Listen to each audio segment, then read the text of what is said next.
Hi. I thought I was done for the night, but I'm doing another video. This is on Mark Zuckerberg.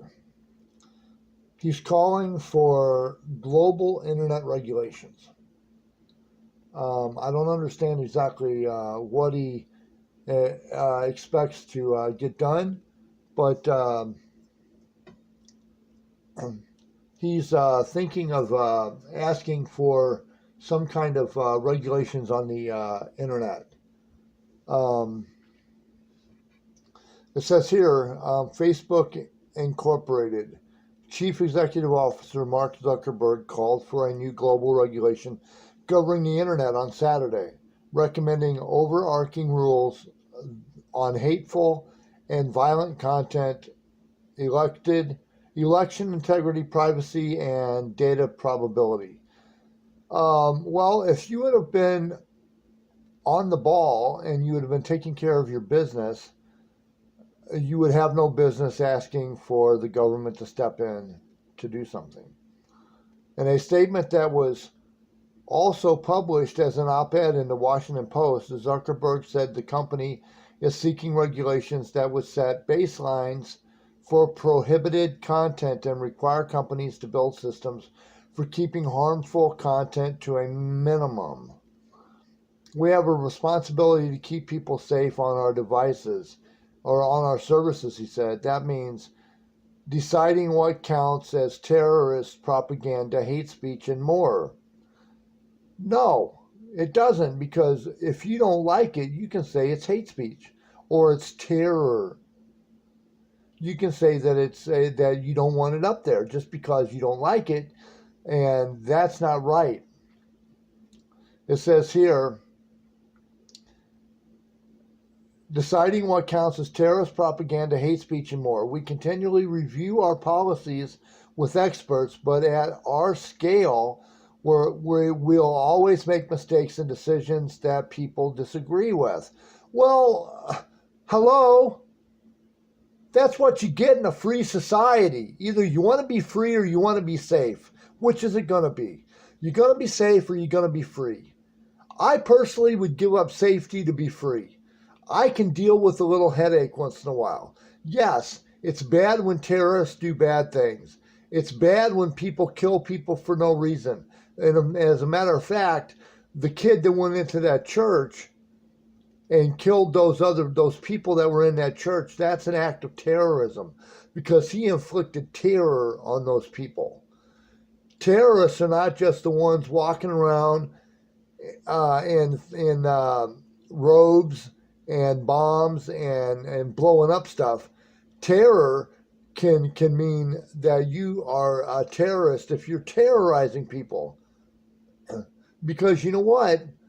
A lot of people feel that our president is a terrorist because he terrorizes people. Yes, he does. There's some people that are afraid of our president. So that makes him a terrorist.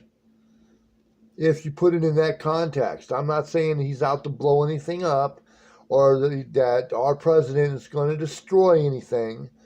But if you inflict terror, if you scare people, that's a form of terrorism, and that makes you a terrorist. We have a responsibility to people to keep we have a responsibility to keep people safe on our devices. That means deciding what counts as terrorist propaganda. Okay, I read that already.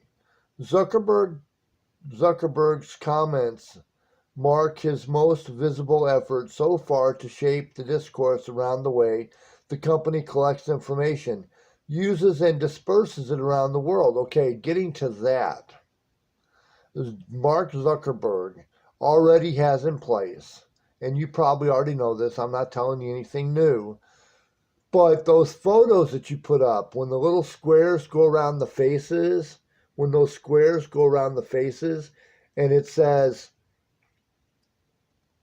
tag your friend,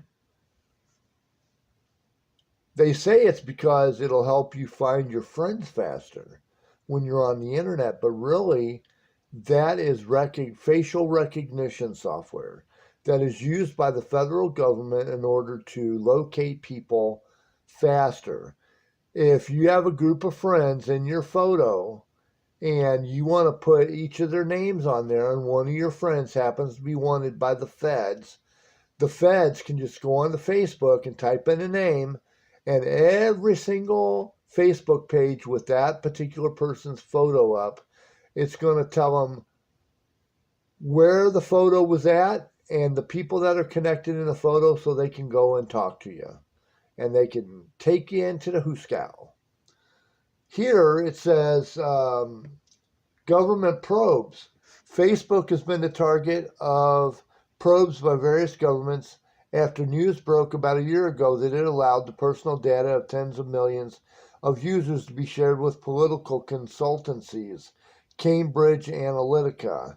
Earlier this month, it came under fire for taking too long to take down live video of a shooting in New Zealand and allowing it to be circulated across the internet.